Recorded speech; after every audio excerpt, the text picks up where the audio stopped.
Last week, I made a confession to my email community, and today I'm going to live launch that confession. So, although I do love cooking, and I know all the ins and outs of how to eat for wellness, I am so pathetically guilty of skipping meals. I will completely forget to eat. I will put off eating on purpose just to get more work done or enjoy some other activity.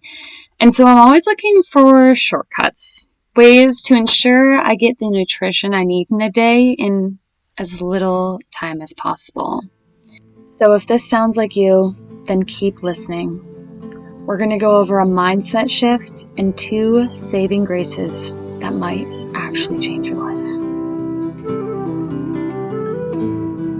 Are you tired of feeling overwhelmed by health advice, struggling to stay consistent, and craving more ease in your diet and calm in your mind? Then you are in the right place, my friend.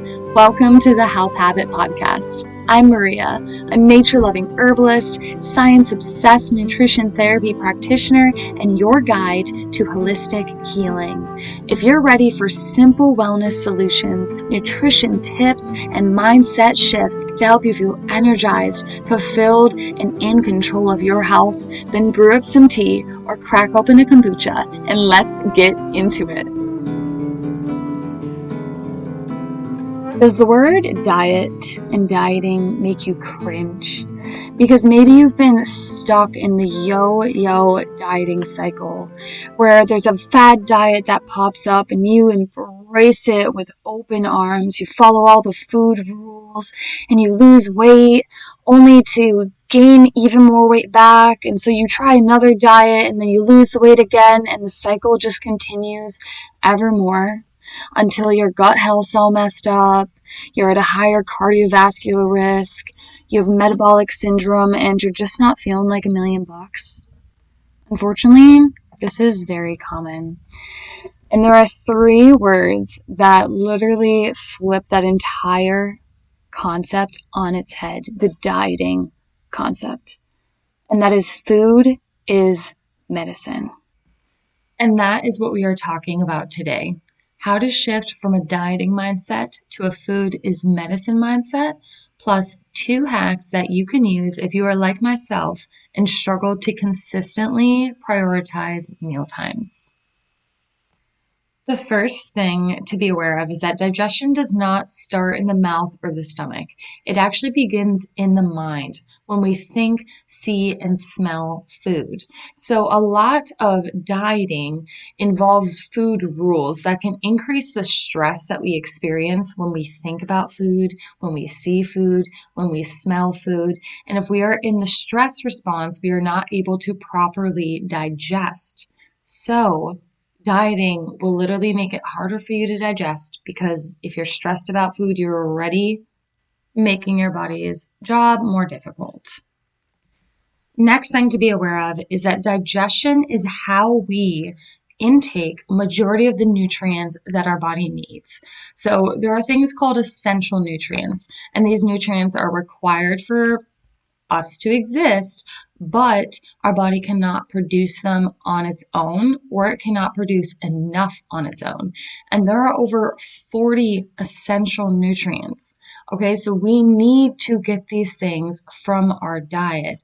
These are amino acids, where there's 2 essential fatty acids, vitamins, minerals. And so we rely on our diet to get these things. So based off the food choices that we make determines whether or not our body has the building blocks it needs to function.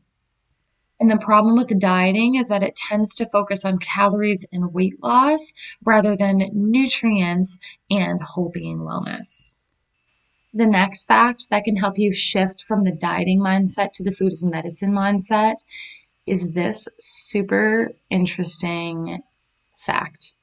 Only about 27% of the organisms in our human body are actual human cells.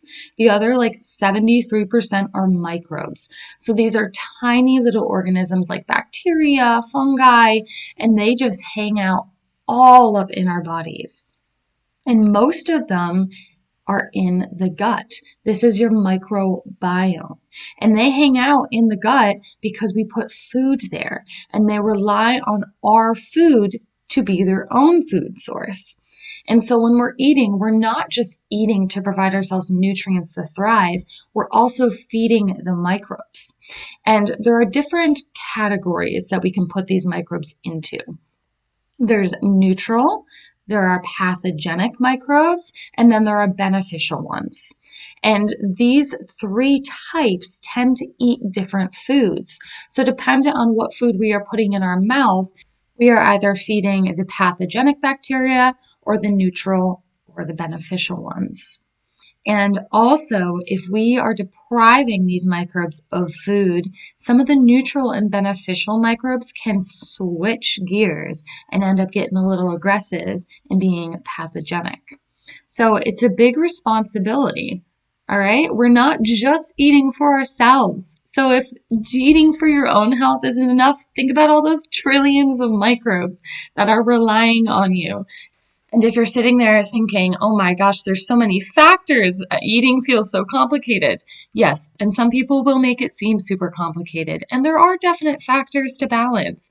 But when it comes to microbes, most of what is good for us, that really nutrient dense food, is also the preferred food source for the neutral and beneficial bacteria. Thank you, evolution. Seriously, guys, when it comes to holistic health, there is so much overlap. So if you're working on improving one area, it tends to help improve other areas. So really, it does not need to be stressful or complicated. It can actually be quite simple and empowering and fun. And that's what we're trying to create here.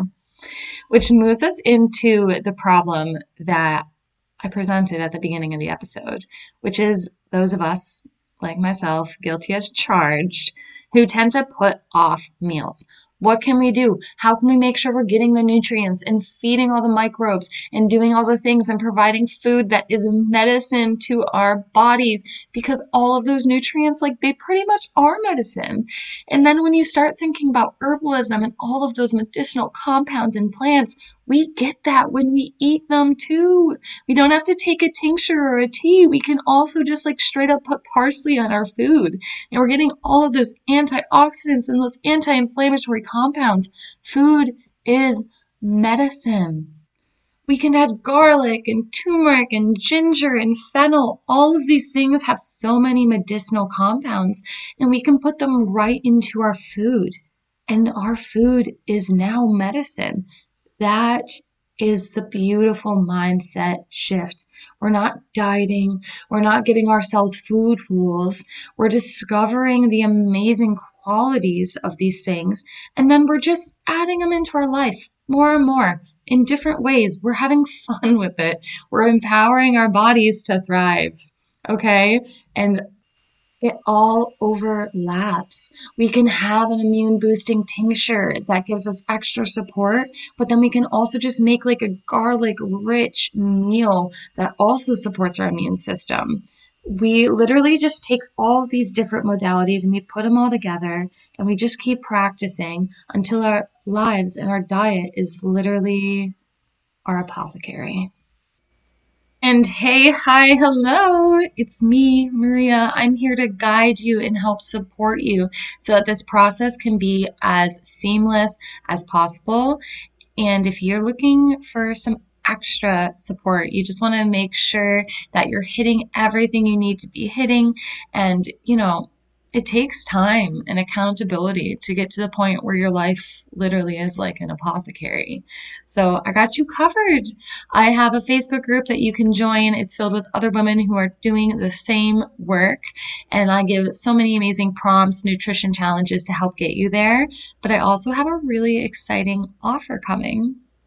I'm going to be providing one-on-one coaching again, finally, wellness consistency coaching that is going to put you guys through a 9-step framework that literally teaches you everything you need to know about holistic health and healing your body naturally. I'm so pumped. So stay tuned or head to thehealthhabit.net for updates. But I promise you guys 2 hacks to make sure that you're getting all the nutrition you need, even when we're super busy and very guilty of skipping meals. There are two things that have been my saving grace when it comes to ensuring that I have all of the nutrition I need to thrive. The first one is smoothies. They are a delicious shortcut to better nutrition.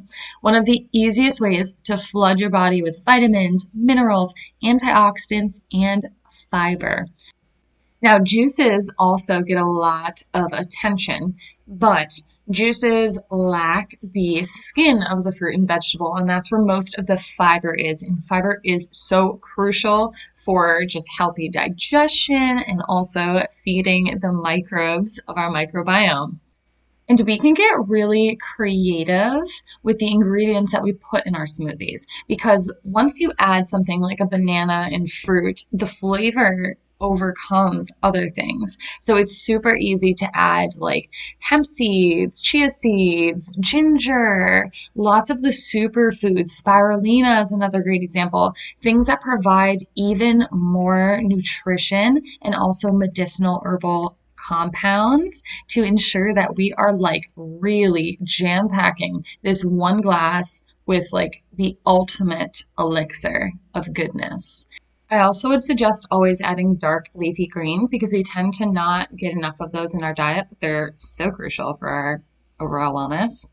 And when we do this, when we add these superfoods and these nutrient dense things, we are helping to reduce inflammation in our body, which if you haven't listened to episode 15, we talk about inflammation and how it can be the silent cause of things like fatigue, brain fog, and stubborn weight fluctuations. So it helps reduce inflammation, supports gut health, and as we mentioned, it fills in the nutritional gaps that are common in our modern diet. Plus, regular smoothie drinkers tend to eat fewer processed foods. It creates like a subtle shift in how we eat and how we build our lifestyle. I'm serious, guys. There's some kind of magic to it. I mean, not really, but there is.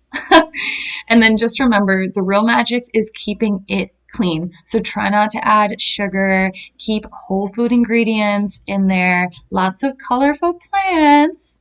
Bada bing, bada boom, we have a delicious shortcut. And then my second saving grace is sprouts. These tiny greens offer some seriously big benefits. They are among the most nutrient dense foods on the planet, and you can easily put your sprouts into your smoothies. Sprouts are loaded with vitamin C, E, K, essential minerals, the antioxidants and anti-inflammatory compounds we always talk about. And for this reason, they can help support immunity, gut health, energy levels, and can even help prevent chronic disease development. They're just a powerhouse for cellular health. And best of all, they're so easy to grow. Sprouts are ridiculously easy. They do not even require soil. Like, yes, please, you can just straight up put the sprouts in a jar with water. There's a couple other things. You just have to like rinse the water every so often, but you can literally make it on your kitchen counter without sunlight and without soil. So it's amazing. And then what's really, really cool about sprouts is it's very bioavailable, which means it is very easy for your body to absorb the nutrients that are in the sprouts.